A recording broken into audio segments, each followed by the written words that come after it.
Rusiya evi Moldova'da Aleksandr Melnichuk kukla tiyatrosundan barabar uşaklara spektakli gösterdi. Yeni yılın baş personajı da Ayaz Diadusu bağışladı yeni duyguları uşaklara.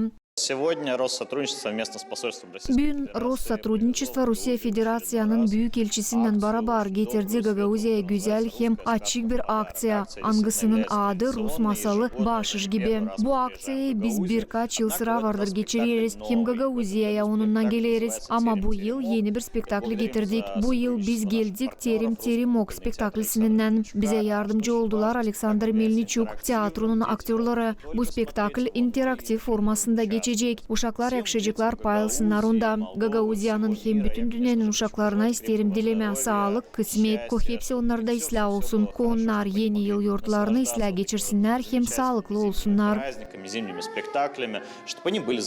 Kongas köyü birinci uşak başçısı öndürücüsü Sofia Grıu şükür etti misafirleri uşaklara verilen dikkatlik için. Ruski Dom pek sevindirdiler beni.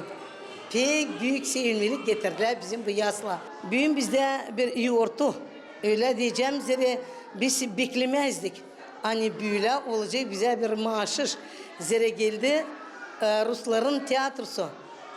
Biz incitmeye çıktım onlara bir soruşla. Ama umut etmedim. Hani onlar gelecekler. Bugün pek şanslı gün. Zere biz beklemezdik. Da bu iş oldu. Bu iş oldu. Bize geldiler.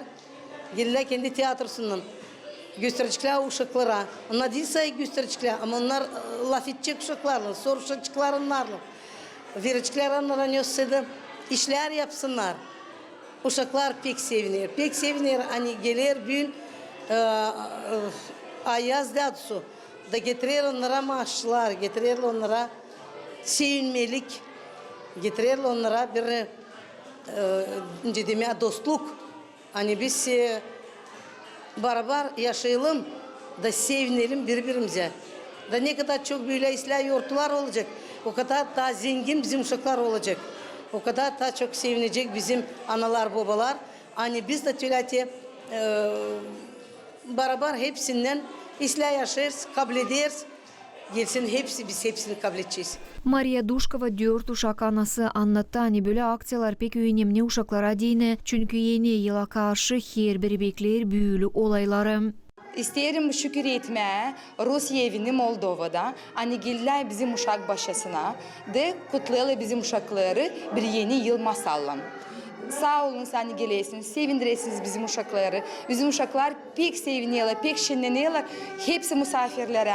Onlar pek beğeniyorlar bu güzel yoğurtuyunca yeni yıl. Onlar seviniyorlar hepsi bağışışlara. Eve geldiğinde de pay ediyorlar kendi sevinmeliğiyle, kardeşleriyle hem kız kardeşleriyle. Anladılar kendi analarına, babalarına hem malilerine. Ne onlar gördüler, ne onlar kabul ettiler, ne onu kutlayalım bu güzel yoğurtuyla. Sağ olasınız. Gelesiniz, sayesiniz bizim uşakları da sevindiresiniz. Çok sağ olasınız. Biz seviniyoruz. Yoğurtunun sonunda her bir uşak kabul etti Ayaz Diadusundan tatlılık bağışışlarına. Alona Terzi, Grigori Stavila, Firina Rezunez, GRT Haberler.